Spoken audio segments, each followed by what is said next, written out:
આજે છે સન્ડે, તો ઓફિસમાં છે રજા અને સવારે સરસ મજાનો હેલ્ધી નાસ્તો કરી લીધો છે. તો આજે હું શું બનાવવાની છું એ તમને કહું, અને જો દીપ પણ બતાવું અને જગદીશ પણ બતાવું. આજે થોડુંક કામ ખોલીને બેઠા છે, જો સામે બેઠા છે અને એના બધા જે કામના કાગળ હોય એ થોડા થોડા જુદા કરે છે. ન જોતા હોય એવા ફાડી નાખવાના, જોતા હોય એટલા ફાઇલમાં મૂકી દેવાના. તો એ પણ કામ જરૂરી છે રજાના દિવસે, તો જો કરવા બેસી ગયા છે. ચાલો જગદીશ, હાય કહી દો આપણા વ્યુઅર્સને. અને અહીંયા આવી ગયું છે પાર્સલ, તો દીપ ખોલે છે. આજ તો બે કામે લાગી ગયા છે. અને ચાલો હવે આપણે જમવા બેસીએ, તો એ પણ બતાવું કે આજનું રસોઈ મેં શું બનાવી છે.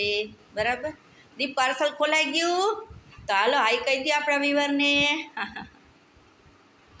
જો હવે જગદીશ ફ્રી થઈ ગયા, તો મારું થોડુંક ટ્રાયપોર્ટનું કામ કરી દે છે. જો આવો બધો સરસ મજાનો લઈ આવ્યા અને મસ્તનું મારું જો બધું સરસનું કામ કરી દે છે કે લાવ તું રોજ હેરાન થતી હોય ને, તો બધું ખોલીને બેઠા અને મસ્ત મારું કામ કરે છે.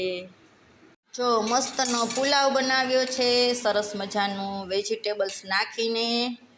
ઠંડી ઠંડી છાશ છે, આમાં પાક છે ને આમાં થોડીક સવારના પરોઠા છે અને મસાલાવાળી ડુંગળી બનાવવાની છે. તો ચાલો અમે જમવા બેસીએ છીએ.